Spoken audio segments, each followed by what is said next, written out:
Welcome back, Soreheads, and here we are, episode 4 of the Husqvarna 2100 rebuild. Just before we get going, I do appreciate all your views, likes, subscriptions and comments. Thank you. And to show my appreciation, here's a sneak preview of the crankshaft. It's not this one. It's this one. I'm starting to get a bit of a sinking feeling about this project, but thankfully it's got nothing to do with whether or not it's ever going to be finished, and far more to do with the fact that there awaits a kitchen sink full of water ready to plunge this tank in. The fuel tank is pretty good. At 10 psi it loses 1 psi per minute, but it's still leaking, which is not good enough. But here we are, the setup. I'm going to test the gas tank first. Blocked off the oil tank pipes. Also put a bit of blue tack round the pump to stop water getting in to the top of the pump, because water can stay in there and it will start rusting it and becoming a nuisance. And then I've got both caps on securely and it's pressurized via the fuel outlet hose. So it's time to trundle over to the sink and hopefully be able to spot where air is very slowly leaking out. So here we are at the sink. We've got 4 psi still in the tank. Let's plunge it in and see if we can see any bubbles. Yeah, on the breather. Okay, well that needs some attention. Next place is the cap. Can't see anything coming off that. And the only other place, apart from the actual seams of the tank, the only other place is the fuel outlet hose, which seems watertight as well. Right, I'm going to take a look at that breather and see if I can fix this situation. So I've made a little bit of an adjustment and now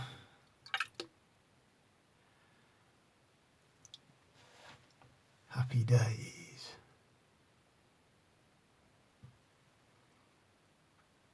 Can wait here all day for a bubble to come out of there. And I won't see one, and that's with 10 psi in the tank. And all it was this, my attempt at making an O-ring out of a piece of rubber tube. What an embarrassing display of poor workmanship. So I made this new one out of silicone hose this time. Bit softer, bit squidgier, better able to seal. And I made it properly. So we're back at the sink, this time for the oil tank, and we'd better get on with it because it's leaking fast. So, caps on the go. That looks like the check valve on that is malfunctioning. Take a look down at the valve assembly here. That looks good, which is a relief.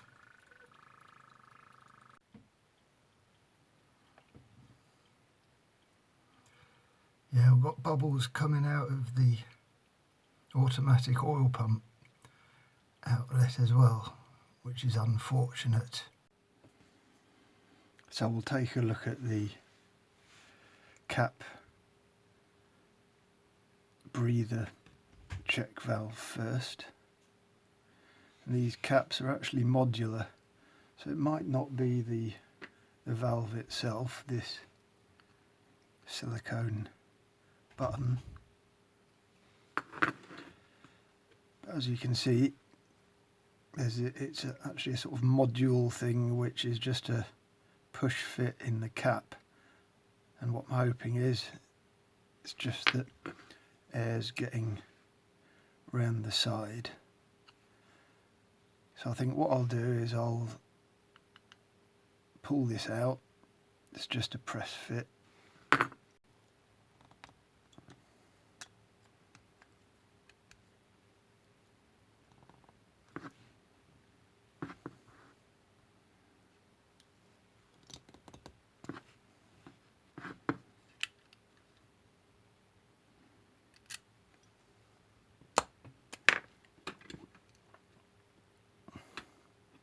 That's got it.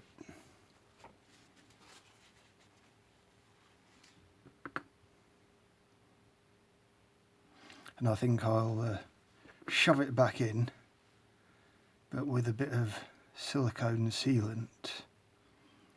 See if that helps.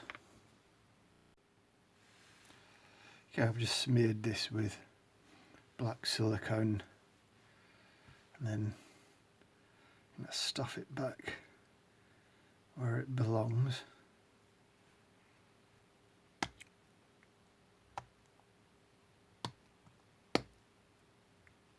It's got it. Press it in there. Wipe off the excess.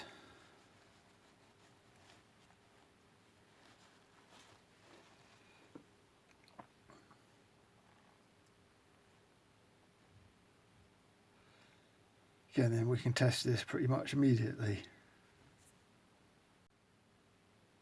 Well, I'm not going to show you more bubbles, but that was a fail. It's still bubbling out of the little holes here. So I've inspected under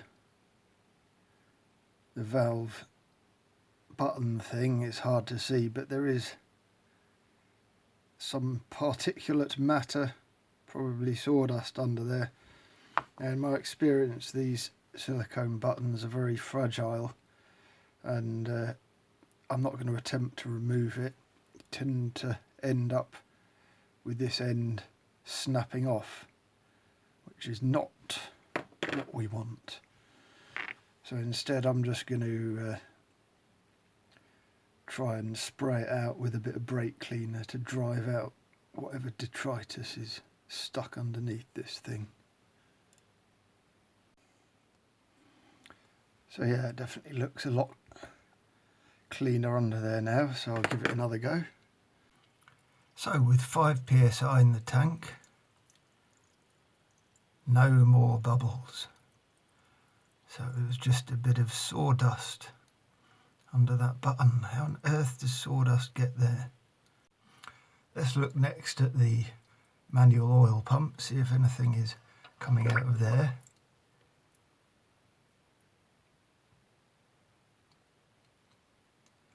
Five psi would be able to work its way past that blue tack without a problem, in my experience.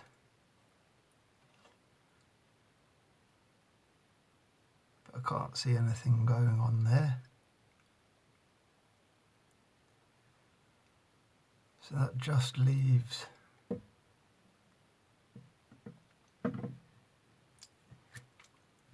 the auto oil pump outlet, which is bubbling up.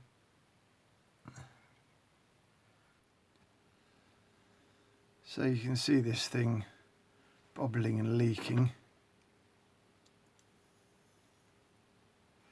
And this is exactly where we don't want leaks.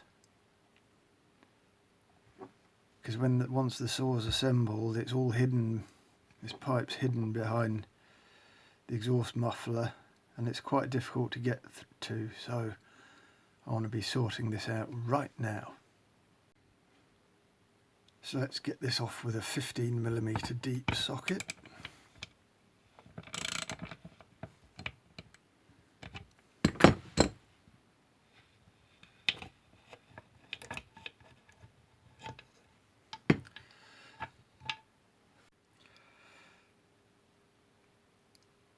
So I've just put a bit of that black silicone, I've kind of tucked it under, not this side, you can see where the pipe pulls away on this side, but the same deal this side.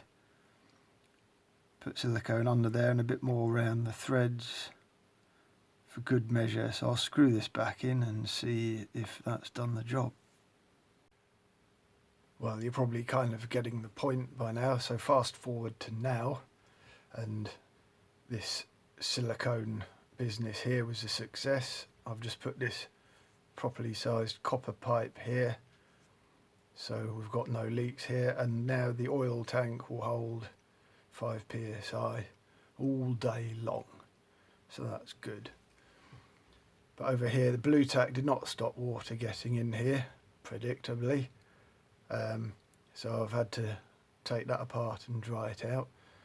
But this is kind of the point. Liquids like to get where they shouldn't be. This is why I'm making such a ridiculous amount of effort to try and keep the petrol where it's supposed to be and the oil where it's supposed to be.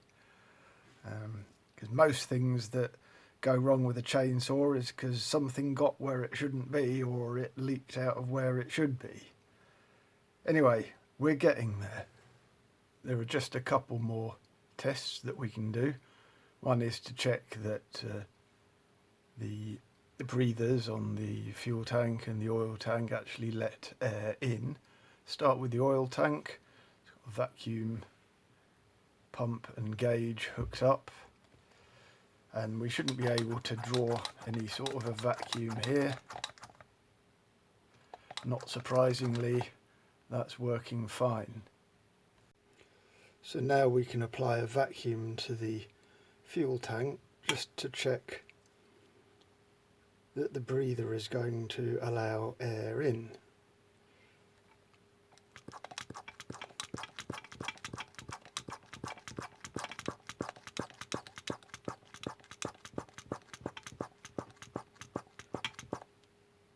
It's about 4 psi.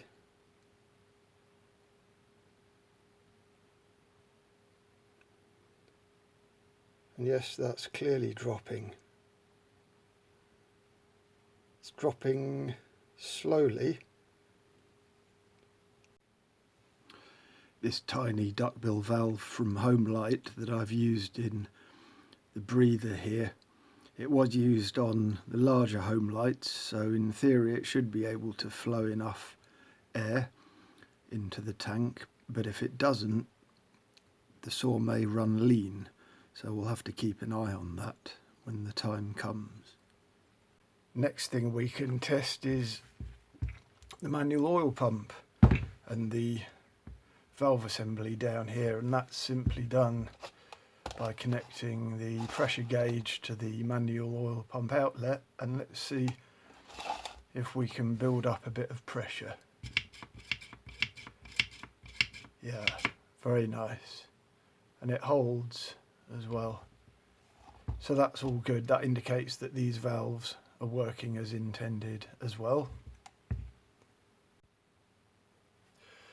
Well, I've spent far too much time on this tank. I think any normal well-adjusted saw builder would be making his first test cuts by now, but there we go.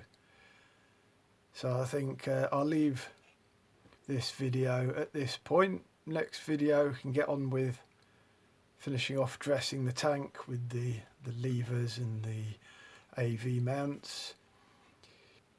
But until next time, I shall leave you with some vintage Danarm footage. Thanks for watching.